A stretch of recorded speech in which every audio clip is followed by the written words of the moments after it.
students, I am Dr. Swati Gupta and today I am going to explain Chamberlain-Duopoly model. Chamberlain ने कॉर्नोट, वर्टिन और एस्वर्थ के model को criticise किया था। कॉर्नोट ने यह एज्यूम किया था कि प्रत्येक सेलर यह बिलीव करता है कि उसका राइवल अपने आउटपुट को कांस्टेंट रखेगा, उसमें कोई भी चेंज नहीं करेगा, चाहे वो खुद कितना भी आउटपुट में चेंज कर ले। वही वर्टिन और एस्वर्थ ये एज्यूम करके चले थे कि उनका सेलर बिलीव करता है कि उनका राइवल अपनी प्राइस को कांस्टेंट रखेगा, उसमें कोई भी चेंज नहीं करेगा, चाहे वो खुद कितना भी प्राइस में चेंज कर ले। लेकिन पिछले मॉडल में आपने देखा था कि जितनी बार एक सेलर कोई एक्शन करता है, अपने प्राइस या आउटपुट को चेंज करता है, दूसरे सेलर का रिएक्शन आता है और दूसरा सेलर भी अपने प्राइस और आउटपुट में चेंज करता है। चैम्बरलिन का यही कहना था कि हर बार एक्शन का रिएक्शन होता है तो कोई भी सेलर इतना बेवकूफ नहीं होता है, इतना सीधा नहीं होता है कि वो अपनी पिछली गलतियों से कुछ ना सीख पाए। वो बार बार वही मिस्टेक नहीं करेगा। जब बार बार देख रहा है एक्शन का रिएक्शन हो रहा है तो सेम मिस्टेक को रिपीट नहीं करेगा। और चैम्बरलिन के मॉडल में दोनों सेलर इंटेलिजेंटली वर्क करते हैं, स्मार्टली वर्क करते हैं, उन्हें पता है कि वो दोनों एक दूसरे पर डिपेंड है, म्यूचुअल डिपेंडेंस है और दोनों इस तरह से अपने आउटपुट को एडजस्ट करते हैं ताकि मोनोपोली आउटपुट और मोनोपोली प्राइस को अचीव किया जा सके और मैक्सिमम प्रॉफिट गेन किया जा सके।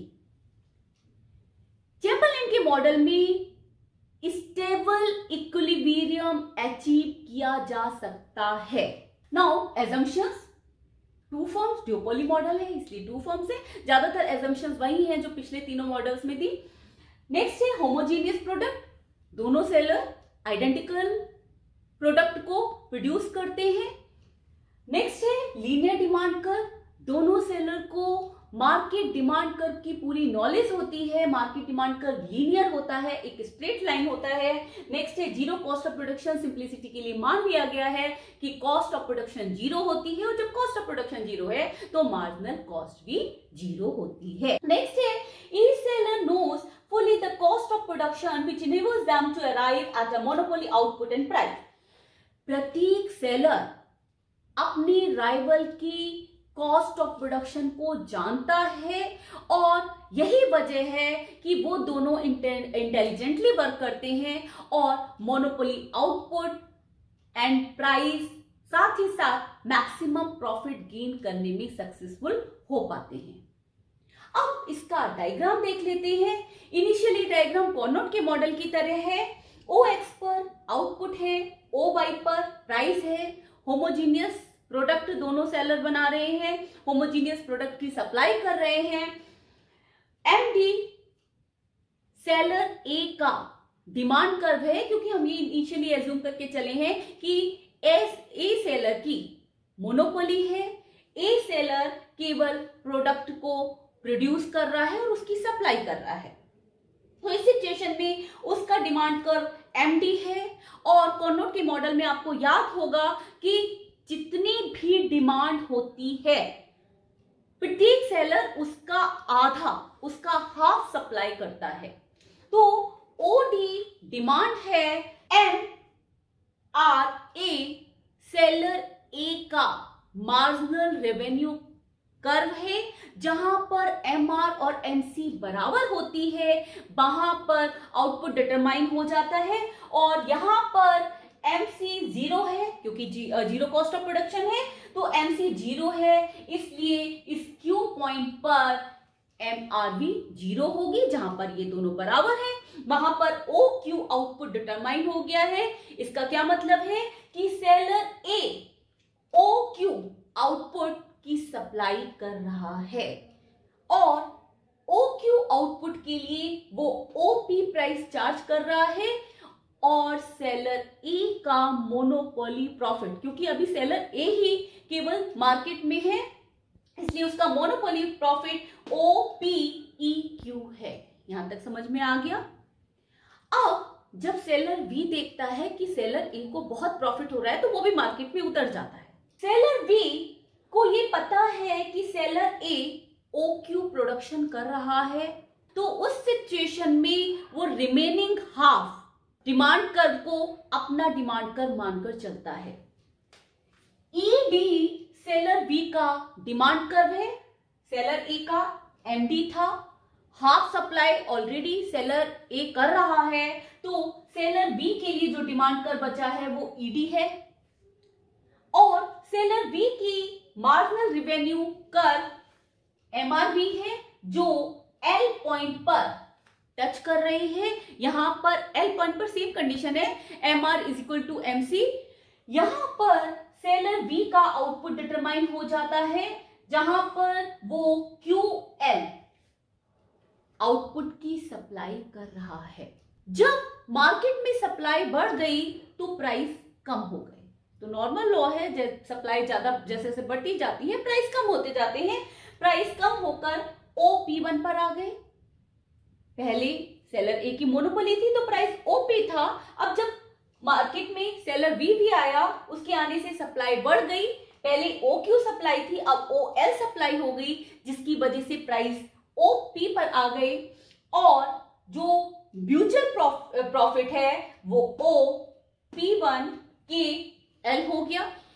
मार्केट में जो दोनों को प्रॉफिट मिल रहा है, जिसमें OQTP1 ये वाला प्रॉफिट जो है वो सेलर ए का है, और QTKL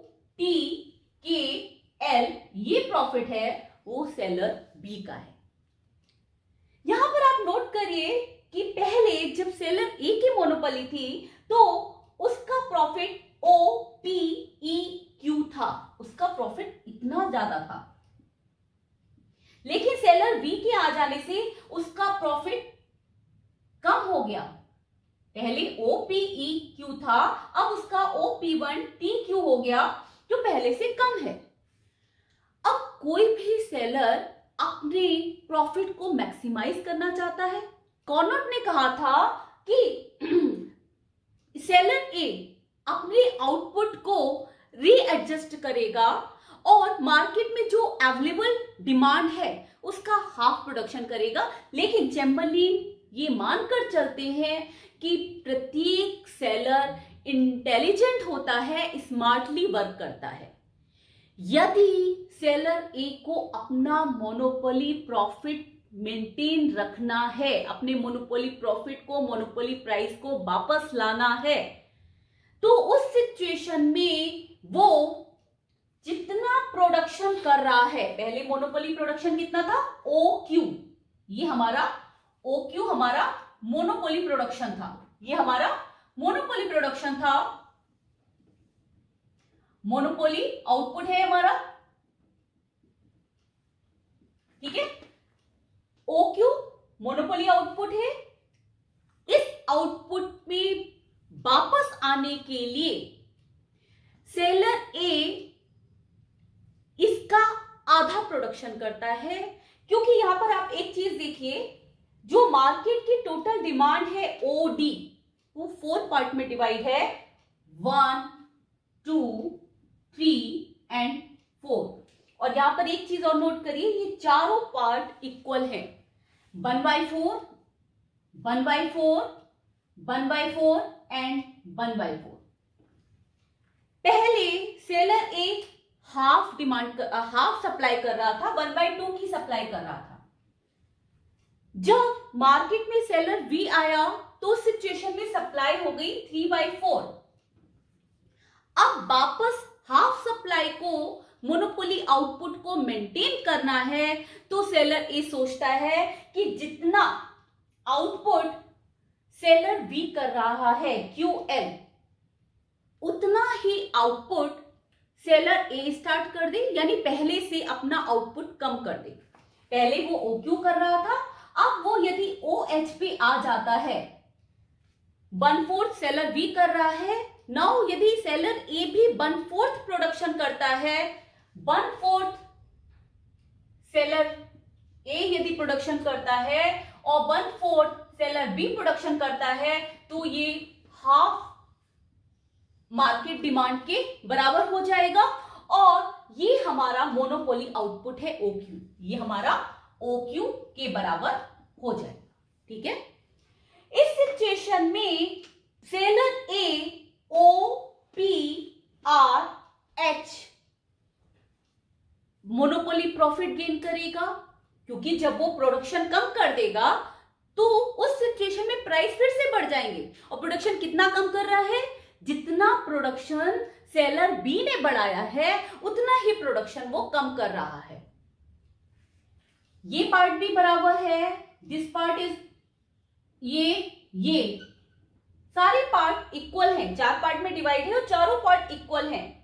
तो उस सिचुएशन में यदि वो 1/4 पार्ट की सप्लाई शुरू कर देता है तो रिमेनिंग जो 1/4 है मोनोपोली आउटपुट में वो सेलर भी ऑलरेडी कर रहा है। QL यहां पर देखिए, QL is equal to HQ, ये दोनों आउटपुट बराबर है। तो जब सेलर ए अपने आउटपुट को कम करके OH करता है तो आउटपुट कम होने के कारण, सप्लाई कम होने के कारण प्राइस फिर से OP पर पहुंच जाते हैं।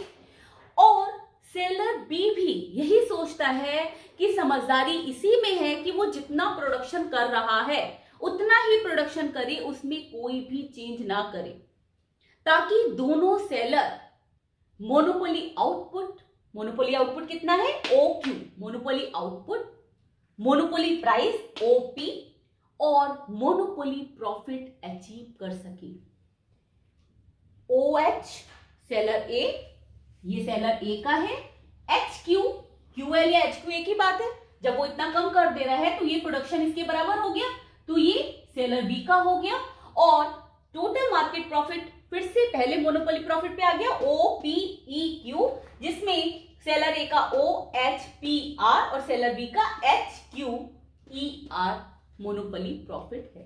इस तरह से दोनों सेलर एग्रीमेंट तो साइन नहीं करते हैं, लेकिन इंटेलिजेंटली वर्क करते हैं और एक तरह से कॉल्यूजन में बन जाते हैं और मोनोपोली प्रॉफिट को अचीव करने में सक्सेसफुल हो जाते हैं। होप सो आपको चेम्बरलेन का मॉडल समझ में आ गया होगा। See you in the next video. Till then bye, take care.